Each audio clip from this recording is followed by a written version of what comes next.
We are dressed in black today. This is our Black Monday in South Africa. I'm Steve Hoffman, and this is an SOS to the world. On behalf of all South African agricultural farmers, every Monday is a black one for them.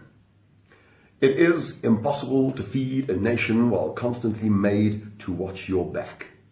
When the calls come through of attacks, a daily thing now, farmers drop their implements and they rush home to see if it was their family, maybe their friends, their neighbor.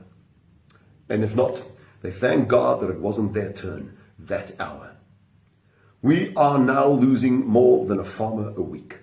Well, in Canada, the UK, Europe, and Australia, your murder rate is 2 out of 100,000 in a bad year.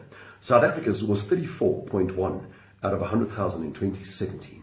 But our farmers are brutally slaughtered at 156 out of 100,000, and this measly detail is omitted from our national crime report every year. We, who should harvest, stand in cemeteries over weekends. We who should sow have become a nation of mourners. But it's not just the numbers, it's the type of brutality, unheard of in a modern world. We South Africans could have been the model example of a peaceful democracy. Well, the world thought so too 20 years ago. But then it turned out that our government governs like terrorists. The world disappeared. The world subsidized these terrorists. And now that we are terrorized by a dangerous, inept one-party state, now that our presidents, all of them, Nelson Mandela, Thabo Mbeki, Jacob Zuma, sing about killing minority South Africans, now that we are the murder and rape capital of the world, and now that our farmers are slaughtered at 5 times the national average, and our national average is already 5 times your murder rate. Now the world has deserted us. Our murder rate is abnormal even for countries at war. And why can't we fix this from the inside? Many reasons. One of them, 80% of taxpayers in South Africa do not even vote for this government. Can you even stop and imagine for a second what that means in a socialist state? And not a single edifice that once made this country a healthy, world standard destination has remained standing. Not the healthcare, not the education, not the unemployment rate. In South Africa today, we have many different standards and many different kinds of rates. We, for instance, have a shattering school rape rate.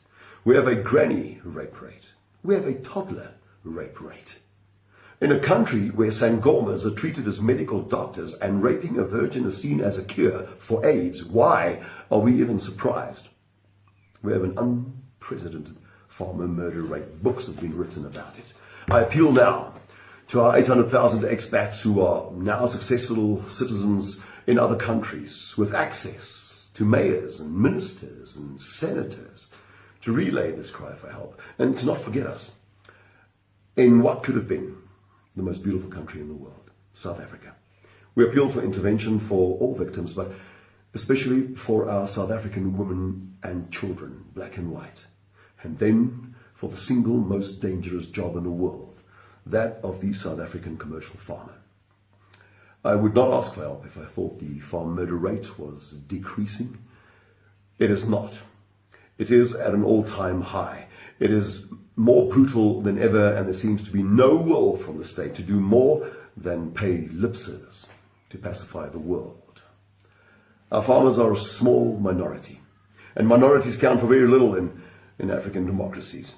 This small minority asks of you today to not be fooled by the state and the silence from the state. If you can't hear a scream, it's because maybe there's an ocean between us. But a farmer, his wife, his son, his daughter will scream tonight as they defend each other to the end. This, for us, is a reality, and we hope it can become real for you too in a matter of time. And when you wake up as a minority in your own country, sooner than you think, you will remember this. The farming family will, in all likelihood, be attacked before the end of day, and a woman will be raped by the time I thank you for listening.